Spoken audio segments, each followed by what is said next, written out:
Welcome to Two Moms No Manual, where the advice is everywhere, the expectations are questionable, and the reality check is immediate. Today we are talking about all the things people tell first-time moms to expect and what really happens. I did want to talk about some fun postpartum facts to kind of bring us into postpartum awareness and things that I feel like postpartum is so not talked about. It's not talked about. Everyone's like, oh, the baby, oh, your pregnancy. Like, they take care of you while you're pregnant, and then everyone's all over the baby. They want to have you ready for the baby to be here, but they're not there. Ready for you to have the baby be there. And no one, I mean, I feel like it's very rare when people are just like focused on the mom. I feel like people come to see the baby and they go straight to the baby. Yes. Nobody's like, Mom, do you need to pee? Do you need a bath? Do you need a shower? Do you need a snack? Or also like, do you want to go take a nap with your baby and me clean your whole house? Do you want me to clean your house, make you dinner while you nap? Do you want to go feed by yourself? Bring the baby out to me. I'll watch the baby. Can I take your toddler? It's something. And it's very baby focused, and it just makes mom feel like, I just did all this work though. I made this. I did this. I am struggling. I'm also in a diaper. My body's doing more than any other person. 4 people in this room are not doing as much as my body's doing right now. Exhausting. And it's hard. And postpartum hits you in the face so fast and so hard. Your estrogen and progesterone hormones drop 90% in the first 24 hours after birth. That is the biggest hormone drop ever. After it's built for 9 months. Yes, and you're living on this surge, and then suddenly you're depleted. There's nothing. With no warning. Right. There's nothing that you can a baby. do. But the baby is the sign. Well, there's nothing you can do. You just kind of, I read that it takes up to a year and a half for your hormones to build back up. Just in time to want to have another baby. To get to where it was pre-pregnancy. Which is insane. It's so insane. You're living a whole year and a half of a child's life. Yeah. And you're not there. Who you were. So how before. Enjoy every moment. It's really hard to enjoy every moment. And so I think that is, while it's sentimental advice and it comes from a good place, I think that puts new moms, especially first-time moms, who also may not have a great tribe.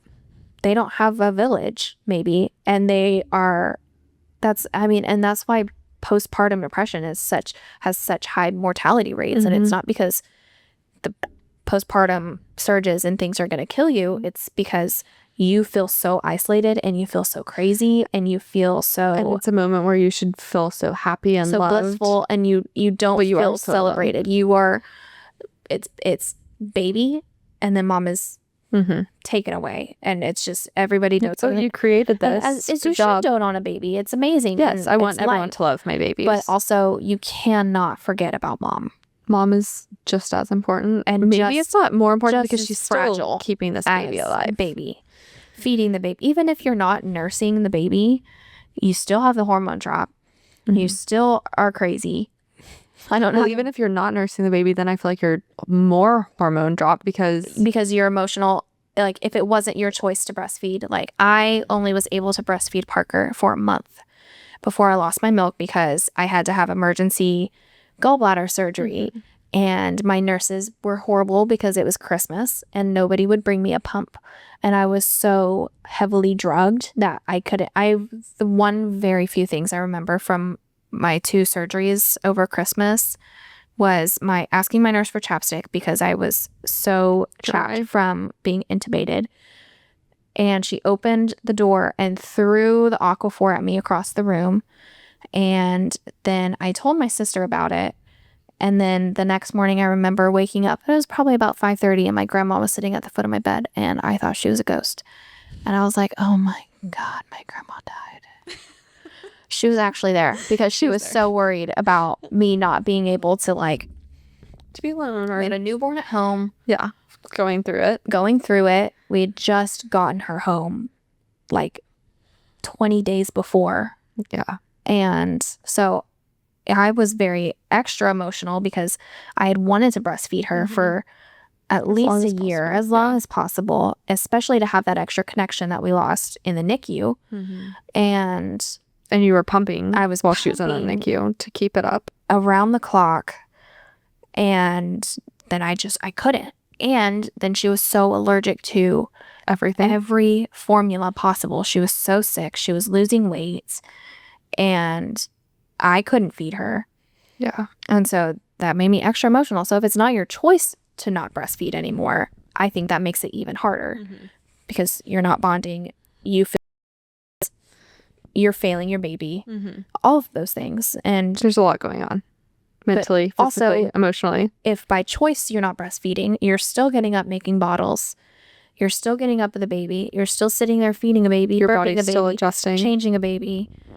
And you still also just had the baby. I actually kind of think it's not necessarily harder to not breastfeed, but like to get up and have to make a bottle while like I can just like take him out and put him on take him and boob. Yeah, it's so many extra steps. And like he's crying when he wakes up, so I change his diaper and feed him. So it's like it's very less quick. than 5 minutes. But if I had to get up, that way, make a bottle, change his diaper, then feed him, then you have the extra stimulation. You're opening the bright fridge. Feel like a newborn cry for a mom is it just really sends you into fight or flight.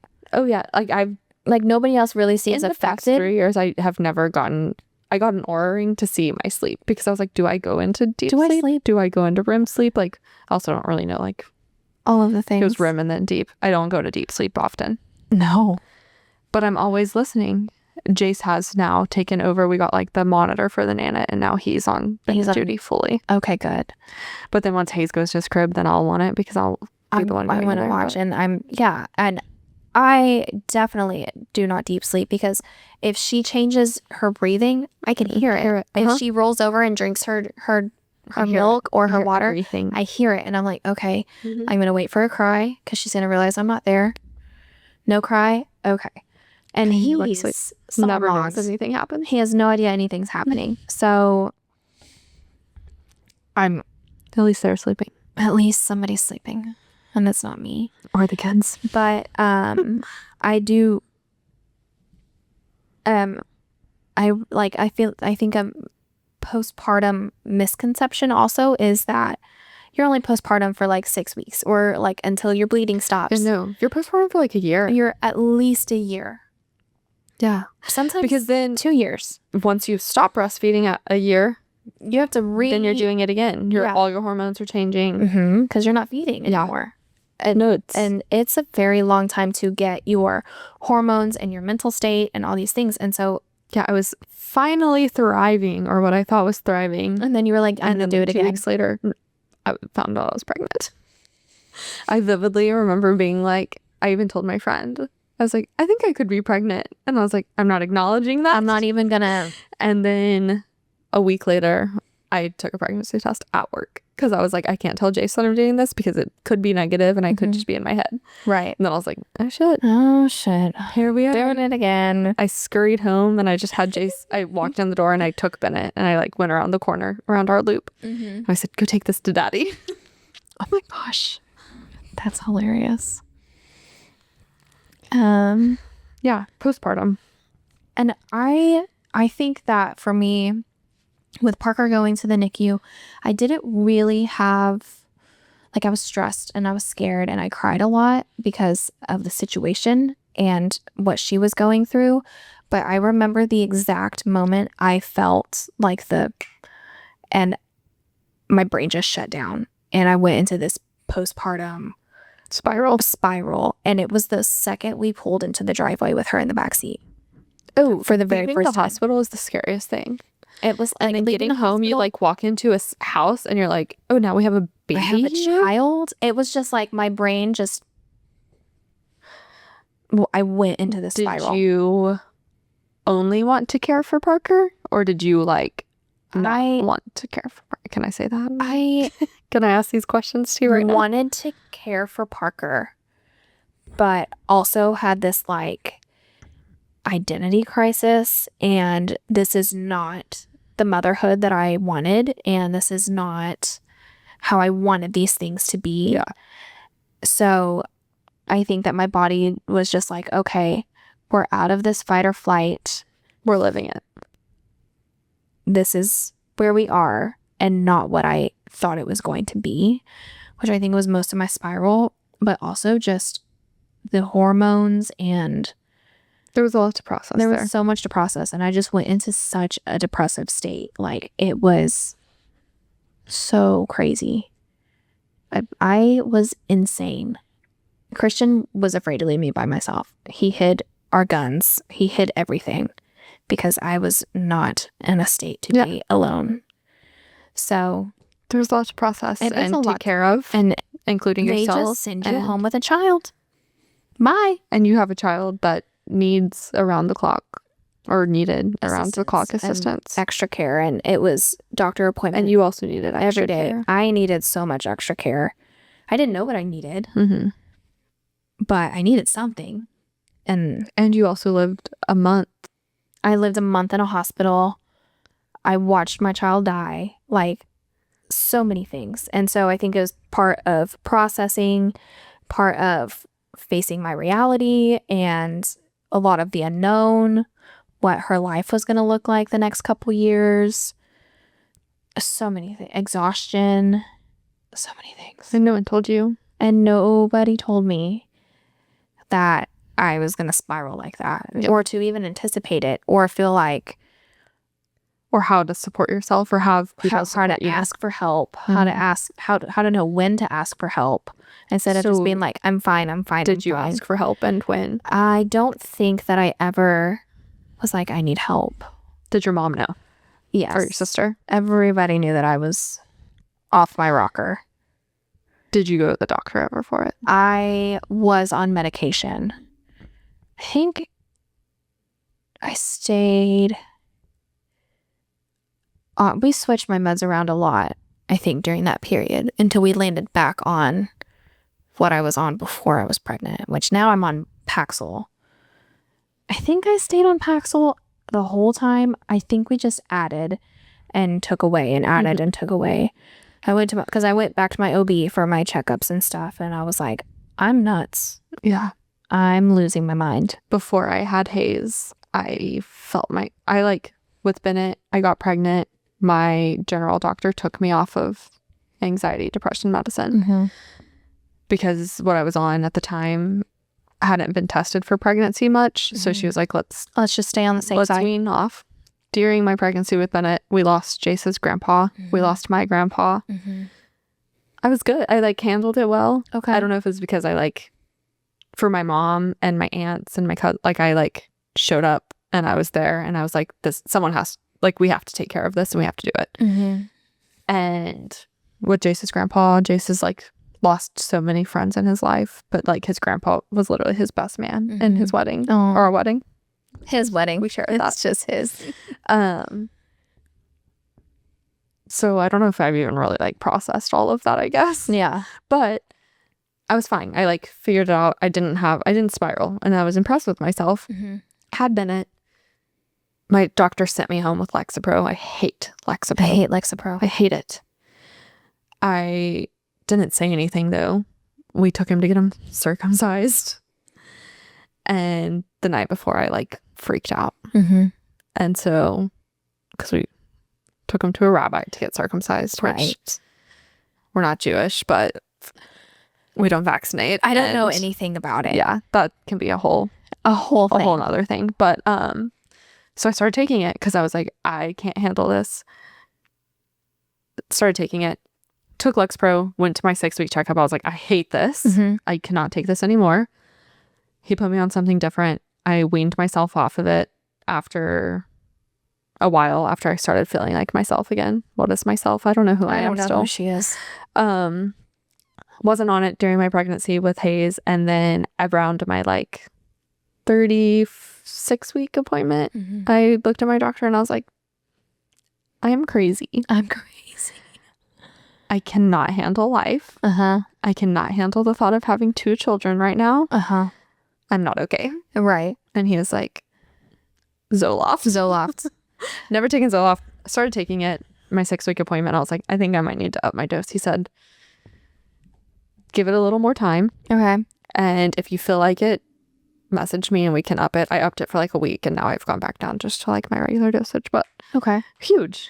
I think also so many people have this idea that taking an antipsychotic or a depressive medication is like throwing in the towel or being weak. No, It's not. I acknowledge that I needed it before he was here So that way, so that I could handle him being here and I could be the best version of myself or who I am right now for both of my children and my husband and myself, so that I would not, but like, I'm really bad about remembering to take my medication sometimes. oh no, that is one thing that I like. I'm really bad at it. And if I go 2 days, Christian so many times has been like, Did you take your medicine? I don't mean this in a mean way. I'm just checking in. Did you take your meds today? And I'll be like, No. no.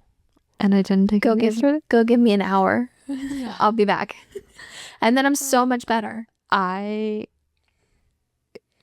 Not saying Jace needs something, but he's like, it's a lot. 2 kids is a lot. No one warns you. No. Nobody told me how hard 2 kids was. I think most of the time I hear people are like, 2 kids no different than 1. Yeah, no, it's very different and it's a lot. And we've cried a lot. A lot of tears have come out. But one kid changes your marriage. I can't imagine how 2 kids put such a strain and a stress. It's just like someone always needs me. If it's Hayes, if it's Bennett, if it's Jace, like I'm never by myself. Right. And I also follow all those like hippity dippity, you know me. And I saw someone talking about these happy drops and they're gummies. Okay. And they have saffron in them. Okay. And like Jace doesn't believe in medicine, like anxiety. He does not play it down for me to play it. He like fully like encourages me, like do what you need to do. Right. Ideally, we're not on anything, but like I'm not gonna do it. Okay. And I'm like, okay, maybe we should go to therapy then. Maybe. But so I got these drops that are gummies, and I was like, I got these for us, mostly you. I want you to try it for a month. Okay. He has not remembered to take them every day, but today I was like, did you take your happy drops? Your happy drops. So, okay.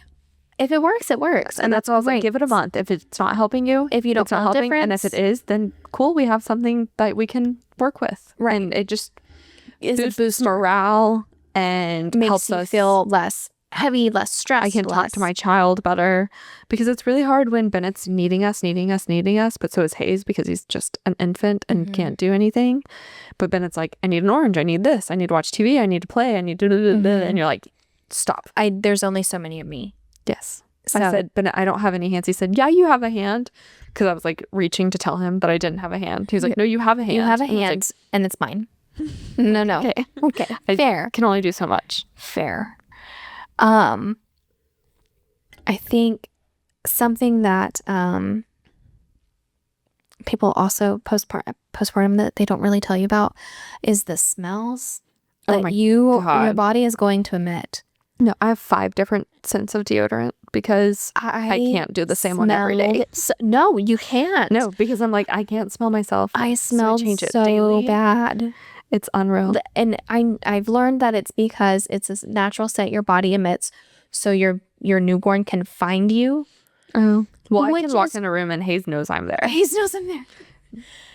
Which is great. More power to the female body for that one, I guess. But again, so cool. So cool. I don't need to stink. So smelly. You couldn't have gone with like coconut, watermelon, marshmallows, teen spirit, vanilla.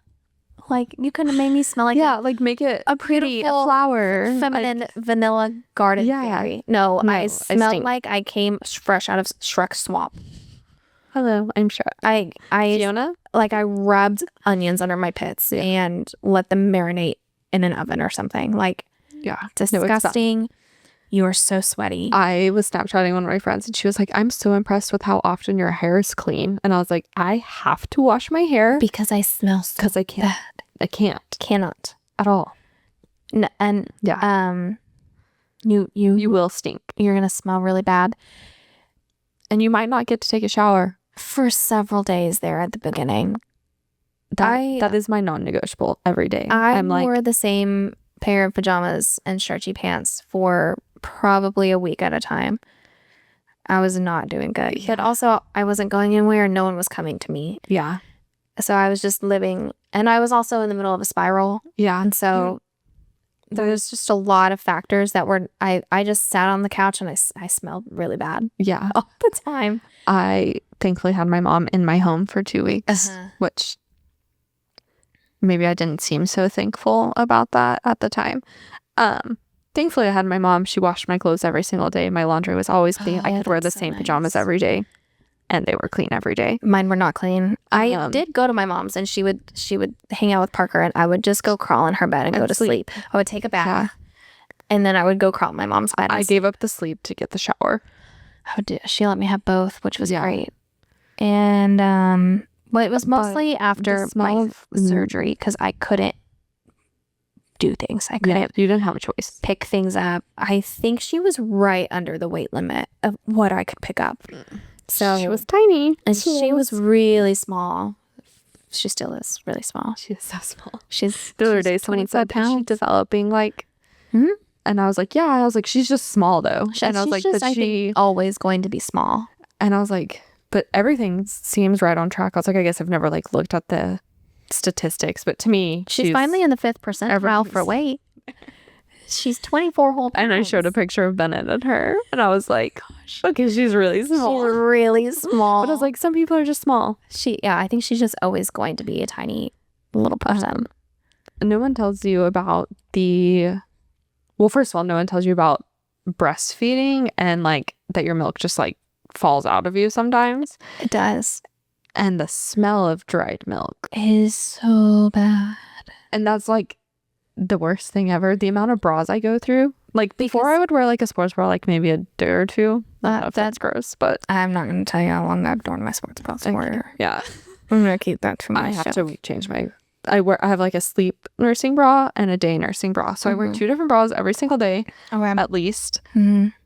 And no one talks about breastfeeding and like how hard it truly is to get your baby to latch. It is hard to get your baby to latch. And I think some people are like, oh, my baby's not, it's my fault. My baby's not latching. Like, no, you have to. I guess I just can't do it. It's a natural thing, but it is not natural. It's natural. When I learned how to breastfeed Parker, we were in the NICU still, and I had 3 lactation consultants around me trying to I was like, they were like trying to stimulate my nipple, how to hold her, how to lift her. I had been at like a football at one point. I was in the football hold. And I was like, this isn't natural. This doesn't feel right. Nothing about this is normal. This is not how I'm going to hold. This way was I fine. to him. But then one of my friends, she couldn't get her baby to latch, and they made her do a nipple shield. I did have to have a nipple shield. And she was like, don't leave that hospital in a nipple shield. And I was like, I will not. And as soon as I was like, I can't get him to latch really good, they're like, oh, do you want to try a nipple shield? I was like, hell no. I'm not doing that. I tried, but it was so dire for Parker to There's a time and a place. Yes. Breastfeed. Yes. And I think they gave me a day to get it, but also just my nipples were not. Mine wasn't, and they gave me this like thing that I just like put in my bra. So like if I got him on one side or whenever like I knew it was about time, I put it in and it would kind of like make my nipple do what it was supposed to do. And it was huge. It saved mine and Bennett's breastfeeding journey from the get-go. Hayes was hard. He still doesn't like, no one tells you that their lips like have to be like this. Yes, but it's more important to have the underneath latched. This is more important than this. Okay. I didn't know that. And like, so Hayes was not doing that. And so my nipple started cracking and bleeding for the first like 3 weeks of his life. Every single day would scab. He'd break the scab, it'd bleed.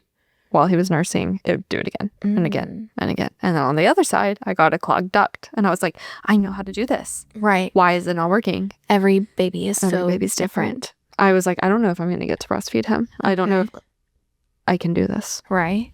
Somehow I fought through it. It's hard. Probably because I'm so damn hard-headed. You are. And that's okay.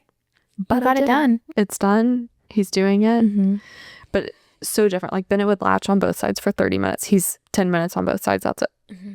That's all he needs. Parker for a long time would only latch on my left side, not on my right side.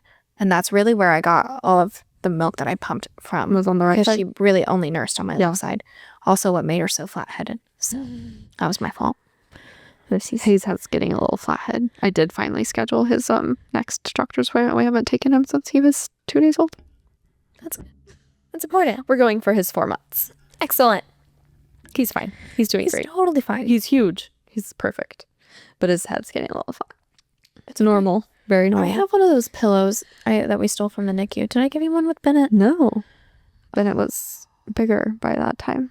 They They tried best. to get me to put Bennett in a helmet. They are like $1,000 pillows that they would put Parker in because she could only lay. She couldn't be picked up. And they mold to the head, but they don't let the head get flat. Okay, do you still have it? I have one. Can we borrow it? I'll Yeah. give it back. I'll let you So borrow that you can give it to new baby boy. it. Yeah.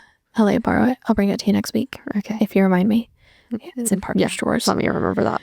I also have her white blanket in the playroom What white blanket? that you brought over for newborn pictures. It's been sitting here for almost 3 months now. Okay. I think that we should do some chit chat about. I went and asked friends what they, as new moms, what as existing moms, what is, something that you wish people told you with your first child, and also for new first time moms, what is something you find yourself constantly being like, why did nobody tell me this? Yes. And I prevalently from, friends of my age got postpartum and the emotions. And I think that we talked a good amount about postpartum, but it's also just not really taken seriously, I think. And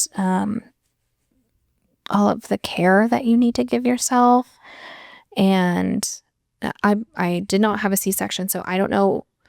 Yeah. I can only imagine that it's so much more because then you're caring for this big open wound. Yes. And you're going through postpartum and you have this baby. Yeah. So I also did not have a C-section, but one of my good friends has a baby Bennett's age, born a month before Bennett, has a baby born a month before Hayes.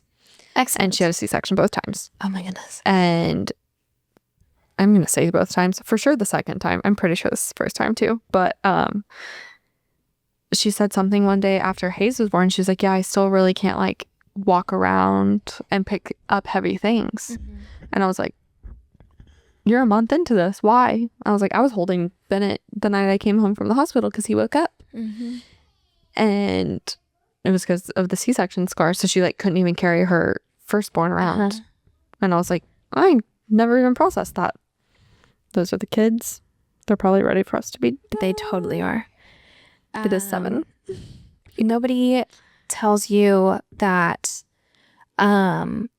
family relationships might get strained by setting firm boundaries about access to your children. Just because they're your family does not mean that they get access to your child, especially if they've proven in the past that they don't respect your boundaries without a child. Yeah. You don't owe them your No. child. It doesn't matter if they're a grandparent. It doesn't matter if they're your sibling or your childhood best friend. Yeah. No, if they don't respect you, then why would you get the most precious thing to me? Right. You're not owed that, and it's okay to not, and to be really firm on those boundaries because this is a whole nother person's life that you're responsible for. Yes. And newborns and babies are so, And you do just like have the instinct of like knowing when something's not right. yeah. Read Read the room. trust your gut. Read the room. Don't do it. If you And- don't feel comfy, it's not worth you or your child's time ever. No, and newborns and babies are so fragile. They have no immune system. They can't speak up for themselves. They can't fight back on things. Yeah. It's your call. And if someone's going to throw a fit because you are doing a good job at Being a mom. being protective of your child, Yeah. then that person also doesn't deserve your space. Toxic. Very toxic. Yeah. And it's okay to cut those off. Yeah. No matter who it is. No matter who it is. Grandparent. Anybody. Yeah. Been there. Been there. Nobody told me about how hard it was learning how to love the new version of you. You're a whole nother person. And it's very common on social media to be like, oh, I'm gonna bounce back. You're not bouncing back to anybody. No. You're not that person. You're a whole new person. You will never be that person. And you shouldn't be, because now you have created a human that is reliant solely on you. And you didn't have that before. yeah. You're going to look different. You're going to feel different. You're going to think Looking different is the hardest. The But looking in the mirror, you have to see yourself as all the cool things that your body, first of all, just did. It created a whole it grew life from absolutely nothing. literally nothing. This whole person with a brain and bones and a That heart. you get to become best friends with. You grew a brain and a heart and lungs. Yeah. And bones. While also keeping yourself alive. Like you did so kept much. 2 whole people alive all at once. And you're not the same person. And you're not ever going to be. If you think that you're going to go back to, like going out to bars all the time and sleeping until noon and noon is 7 a.m. Just kidding. My noon has been like kind of like 8:30. My noon is about 9. Yeah. And I look at my clock and I'm like, it's not lunchtime. Yeah. I think I should be having lunch right now. Yeah. I've been up since yesterday. You're not going back to that person. And to give yourself the unrealistic expectation that you're going to look the same and feel the same and act the same and even have the same friend group. Oh, my friend, I mean, completely different. My friends are in different phases of life. I love all of my friends from start to finish. Right. But and I'm not shitting on any of them. No, but our we're just in relationships are different different lives. because most of my friends, all of my friends, he just said, are they not through? All of my friends aren't married. They're not having children. And it's just different. And it's not that I don't love them. I mean, yesterday I was going out to get a drink and I like invited some of my work friends and I was like, let's go. And then one of them was like, well, I was going to invite my friend to go do this. Do you care if she comes? And I was like, she's more than welcome to my circle. I have a Zoom. Kids there. So if she doesn't want to be with kids, like, don't Totally feel fine. Obligated to come. Go do something else with her. But Right. there will be kids there. be children. So like if she doesn't want that, just don't come. That's cool. And that's okay. And That's I fine. don't fault you for that. Different phase Right. of life. Someone responded to my thing and said, do not compare your postpartum self to your pre-pregnancy self or even your pregnancy self. Those are all 3 different people. Completely. Who I was the day before I gave birth to the person I was the day after I gave birth are 2 totally different people. My priorities are different. My schedule, my plan. Everything is different. Yeah. My thoughts are different. My feelings, my hormones are different. And that's something that I did really struggle with was just looking at myself. I don't look like who I looked like 10 months ago. No, I look old. I look old. I have Do you see these wrinkles? I have can't gray get Botox. hair. I need more Botox. And I have a mom belly. And I need a snack. And I need so many snacks. Also, my boobs just aren't cute. No, my boobs are not pretty anymore. Someone also said, let go or be dragged. Okay. So let go of that person. Because you can apply that in so many ways of being a new mom. But take it as you wish. Let go of who you used to be, or else you're going to constantly be dragged down by the thought of how do I get back to this? And or you're just not going to. Let go of the toxic family members or friends. Right. Or you're going to be dragged. You're trying to expectations or do things with these people that don't really care about you anymore because they're more focused on themselves. Right. They want, a lot of the time, those toxic family members want the look of, they'll show up to the party and take the picture and say, oh, part of the life, but they aren't. And I'm not going to be here to support you. With that a lot with Parker, especially, is you would disappear for all these months. And then, happy birthday, here's the biggest gift I can bring. I know somebody would be like, oh, what's going on with Parker? She had another surgery. You don't know. Yeah. You're not here. You're only here for the pictures. You don't know what's going on. You're not involved. And so that was something we really struggled with several people. And it just, it's hard. It is hard to let go of those people. But and it does make you cherish the people that show up daily Right. The people that, so much more. camped out in the hospital waiting rooms for hours, or Prayed over her, or sent us food when she got home, or even sent us food in the hospital, or like texted and was like, hey, she should be out of surgery. How's it going? Yeah. Texted your mom. I texted my mom, texted Christian. Yeah. Like, there's Just checking in. there's different ways to show up, even if you're not physically there, but to just not make that effort. So many of Bennett's closest aunties live in a completely different state. Right. And they text me. They all show the up time. more than some people that live 20 minutes away. And Literally. that speaks volumes of who needs to be in your circle. And so I made a choice to stop making the effort, because even though it hurt my feelings. Oh, my feelings have been hurt so many times. I was like, okay, if guess what? I'm still gonna freaking forgive them. If you can't text me or anything for 2 months, when you know my child is going through all these things, and then you're gonna get butthurt on Facebook because you weren't invited, or because you didn't know she had a surgery. XYZ. It's not my job to It's keep not you my up to job date. to tell you I'm busy getting my kid to the hospital and through surgery. Not my job to let you know. So that's kind of how I made my process of, and for a healthy child, like, are they growing? Hey, does Hayes need diapers? Yeah. Hey, is Hayes still in? Bennett's starting soccer. Who's gonna come to his games? Does Bennett me? I'm gonna be out in the middle. I'm gonna have to put Parker on a leash, because she's gonna be like, I play with Bennett. Benny need help.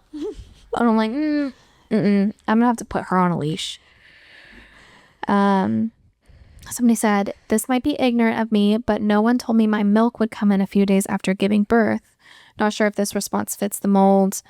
And someone was like, my nurse was coming in to tell me I needed a supplement with formula since my milk hadn't come in yet, and we had not even left the hospital. My milk didn't come in either time for like days.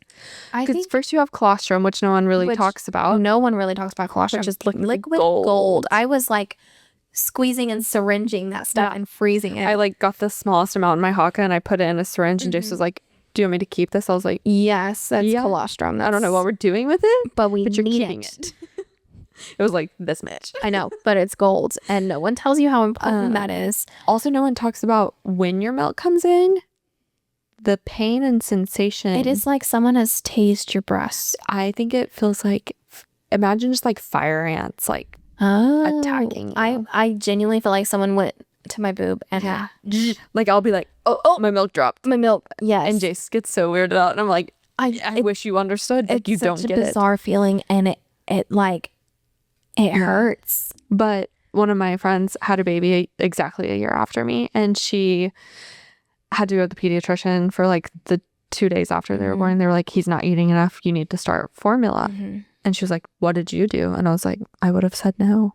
Yeah. But like, the doctors are telling you to do these things. It's scary. Like, you're going to listen to the doctor because it's their job. But we're really just being paid to say these things. But we don't have to go. Maybe we'll go down those rabbit holes one day. But they tell you these things, and it's your first time. So you're scared. Let's talk to you, ahead of time. Scared, that you have to build up.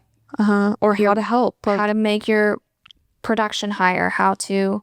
Doing a Haka, like putting the Haka saved my life.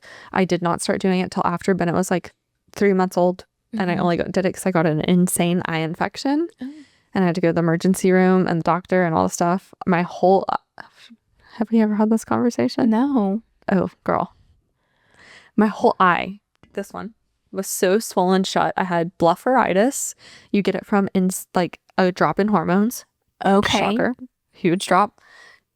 I'll pull the picture up. Yeah. I don't know. I don't think it should be shared, but maybe you can give a little flash of it. It's terrifying. That's so interesting. But then they gave me like an eye infection medicine, and they're like, it's fine, but you should go get a head CT. They couldn't get me in that day. So then I ended up going to the emergency room that night. I drove myself at 6 a.m. because Jace's parents were out of town. And my mom obviously doesn't live here. Everyone is out of town. And I just left Bennett and Jace at home. I went, they told me it was blepharitis. They put me on medicine, and they were like, you can't breastfeed on this. And I had no stash. because no one really explained how to do the haka. So I'm going to explain that. So haka, lifesaver. Every single night now with Hayes, I feed him on one side and I haka the other. And you just like attach it. Don't make it a thing. But like your boobs are obviously full in the middle of the night.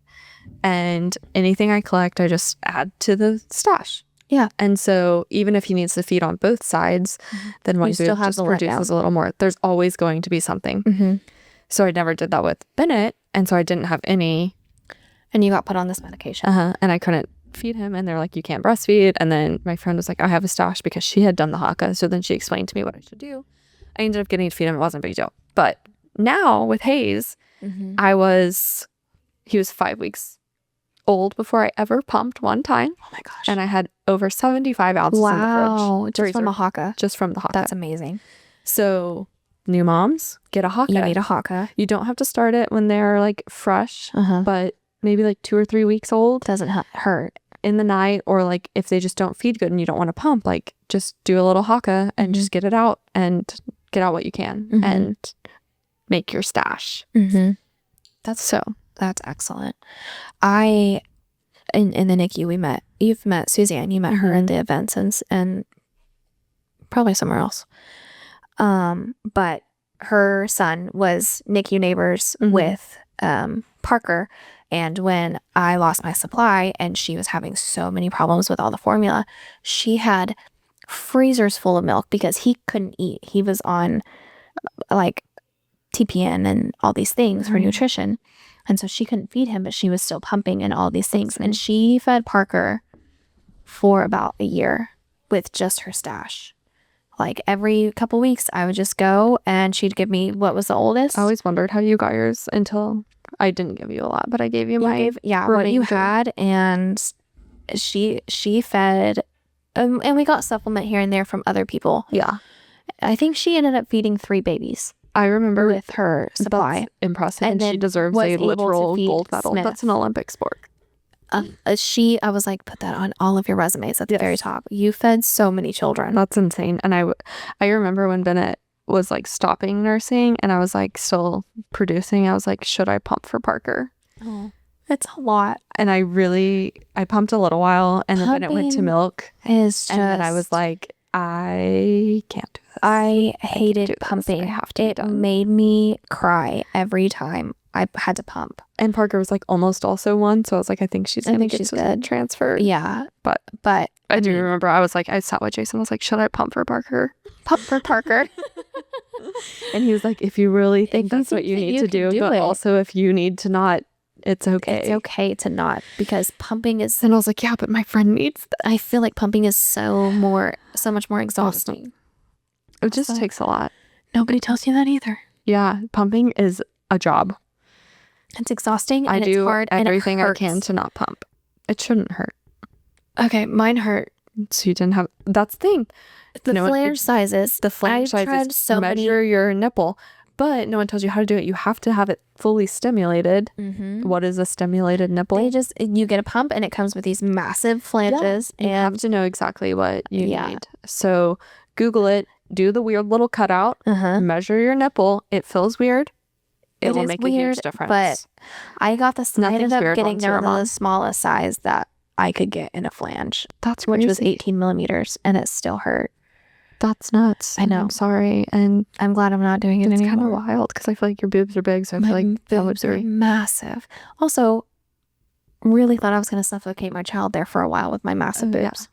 I understand. I would just sit there and like hold my boob off of her nose. Like, boob is bigger than their head for a little while. Yes, and it was. She had the smallest head. Now she has her dad's head.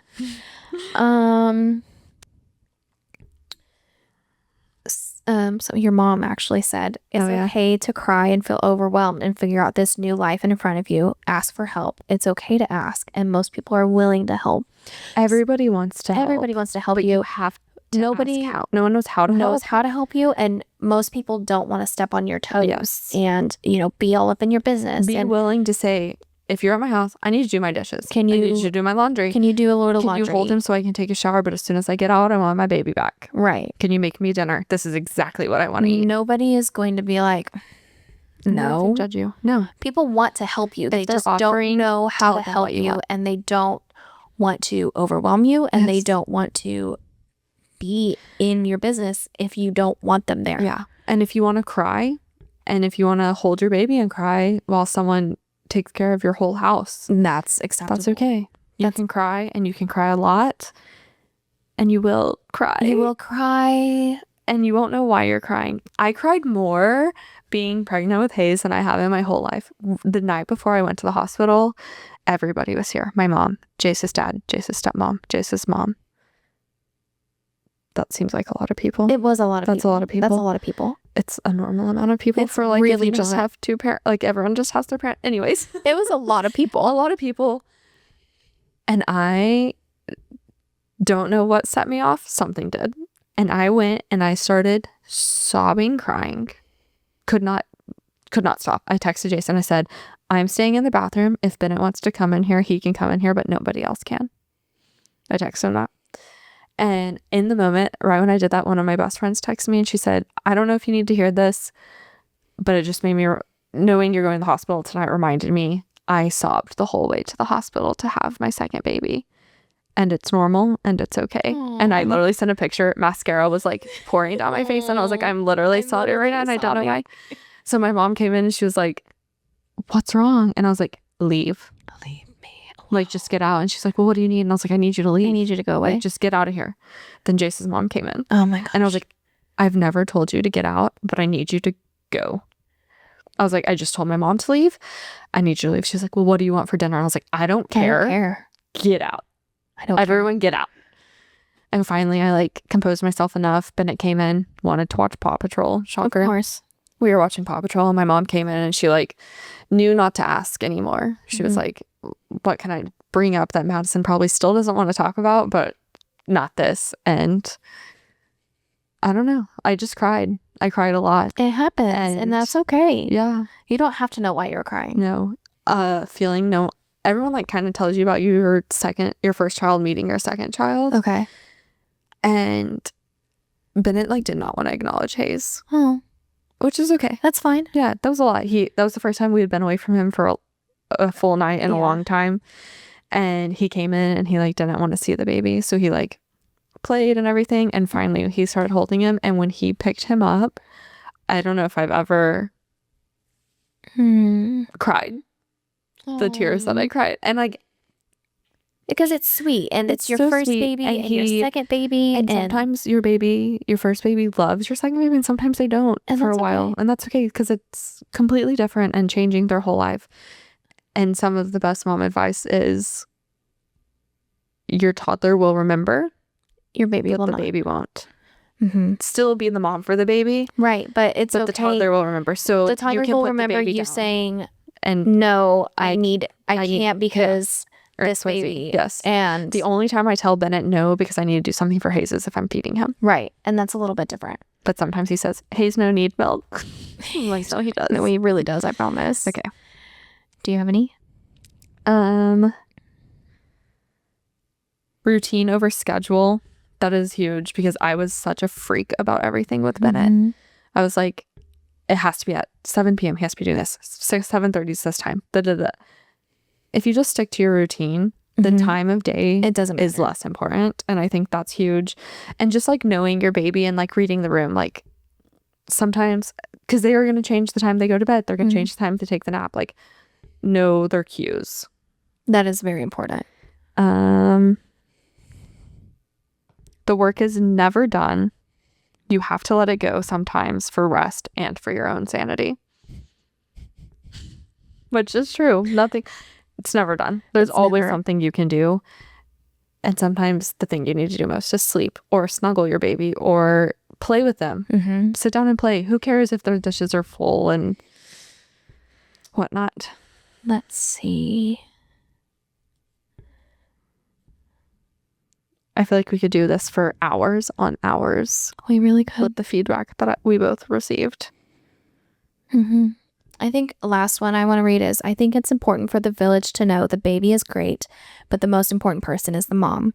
Make sure she is okay. Yes. And that is so true. And mom, If the mom's not okay, the baby's not the going to be baby's not okay. And that's that's a great perspective for it, because mom is taking care of the Support baby. the mom, hold the mom up, and the baby And will mom thrive. can take care of the baby. If you are helping the mom thrive, the baby is going to thrive. That's very true. You have any last one? So everything I thought was a huge deal negatively was never actually. Was never a huge deal. But everything feels like a huge deal. And so Everything feels really big. Even when it's really okay for everything to feel really big. And it's important to have the people in your corner that to help you know this is not a big deal, but I'm going to support you like it is. Big, yes. Because and they said babies are built to survive and moms are built to mother. That is Everything true. works out. It does. It does. Sometimes you need a little pat on the butt to get there. Yeah, or a glass of wine, or some chicken nuggets, some sunshine, or I just need like my mom. You always are going to need your mom. And if you don't have your mom, there is someone that wants to love you like that. Even if they're younger than you. True. Very true.